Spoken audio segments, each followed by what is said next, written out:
Hello, I'm Rebecca Barnes and welcome to the Science ESA vodcast. In this episode, we'll investigate our closest star, the Sun, find out why it's the central engine of the solar system, and look at Ulysses, SOHO and Cluster, the European space missions that have been key to advancing our understanding of the Sun. Life on Earth relies on the Sun for light and heat. The energy released by our nearest star has allowed humankind to survive for hundreds of thousands of years. Today, we seek to understand how the Sun works, why it changes, and how these changes influence us here on Earth. Some of the variations of the quality and quantity of light from the Sun over short and long timescales most certainly affect the Earth's environment, but how is uncertain. With the dawn of the space age, we learned that the Sun also affects the space environment around our home planet. The conditions on the Sun, the solar equivalent of wind and storms, can influence the performance and reliability of the technology and satellite services that our lives are becoming increasingly dependent on. Despite its critical role in our lives, the Sun is just an average star. More specifically, is a small yellow dwarf star located on the main sequence of the Hertzsprung-Russell diagram. It is by far the largest object in the solar system. With a diameter that is over 100 times that of the Earth, the Sun contains 99.8% of the mass of the entire solar system. The most dominant elements in the Sun are hydrogen and helium, with a tiny fraction of other heavier elements such as carbon, nitrogen, and oxygen. Due to its high temperature, the Sun's matter is in the state of an ionized gas, the so-called plasma.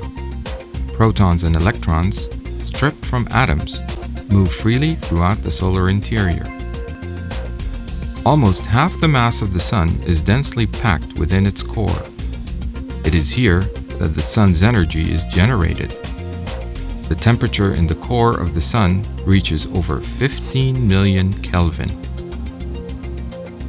Nuclei can be packed together more tightly than atoms. The Sun's outer layers squeeze the nuclei in the core, increasing the pressure and the temperature. The resulting pressure is immense and provides the right conditions for nuclear fusion to take place. The fast-moving protons in the Sun's core occasionally collide and fuse, forming deuterium. This triggers a three-step chain of events that fuse 4 protons into an alpha particle, a helium nucleus made up of 2 protons and 2 neutrons. This helium nucleus is slightly lighter than the 4 protons that combine to make it. This difference in mass is converted into energy according to Einstein's famous equation E equals mc squared. Releasing energy equivalent to exploding approximately 92 billion megatons of the explosive TNT every second. Neutrinos are also produced in large quantities as a byproduct of the chain reaction. The energy released during nuclear fusion is in the form of gamma rays. These highly energetic photons travel outwards from the core and reach the radiative zone. Here, in the still very dense plasma, the photons are absorbed, re-emitted, and deflected so much that it can take an individual photon hundreds of thousands of years to pass through this zone. The convection zone extends from the radiative zone to the surface of the Sun.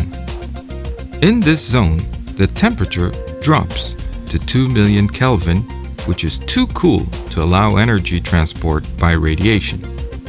Instead, the energy creates huge convection cells of plasma which bubble to the surface. The light that we see is emitted from the photosphere. This is also the region from where most of the Sun's energy escapes into space. The temperature here is just below 6,000 Kelvin. The photosphere is not smooth or uniform in appearance. Brighter areas are caused by hot material welling up from below, and the darker areas by cooler material sinking. In the chromosphere, the temperature rises to 10 to 20,000 Kelvin. It is the interface to the outermost layer of the solar atmosphere, the corona, which consists of highly rarefied gas with temperatures of several million Kelvin. The plasma in this region emits most of its energy at ultraviolet and X-ray wavelengths. The solar corona conducts heat so well that the sun's gravity cannot hold on to all of the hot plasma. As a result, a supersonic stream of charged particles, mostly electrons and protons, flows from the sun in all directions. This is the solar wind. The sun is extremely dynamic, constantly churning and quivering. This activity continually throws up unexpected features and behavior. Much of the observed solar activity appears to be directly connected to the properties of its complex and changing magnetic field. The sun's magnetic field in its simplest form is like a huge bar magnet. In part, this field is due to the moving convection cells that contain electrically charged particles, positive ions, and electrons. These magnetic field lines can at times break through the visible surface of the photosphere and form sunspots. The intense magnetic fields inhibit the flow of energy from the convection zone below, leaving the sunspot cooler and therefore darker than the surrounding photosphere. Sometimes, without warning, the relatively calm solar atmosphere above active regions can be torn apart by catastrophic solar flares, releasing a huge amount of energy.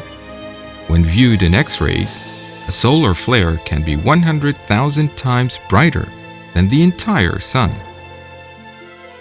Another dramatic phenomenon, also energized by the magnetic fields of the sun, ejects billions of tons of material in the form of electrons and protons into space at high speeds. This is known as a coronal mass ejection. These storms from the sun expand rapidly and within a few days can grow to over 100 million kilometers in size. During a coronal mass ejection event, billions of tons of gas pour out of the sun. We are living in the extended atmosphere of a star and are therefore exposed to the variations and activity of the sun.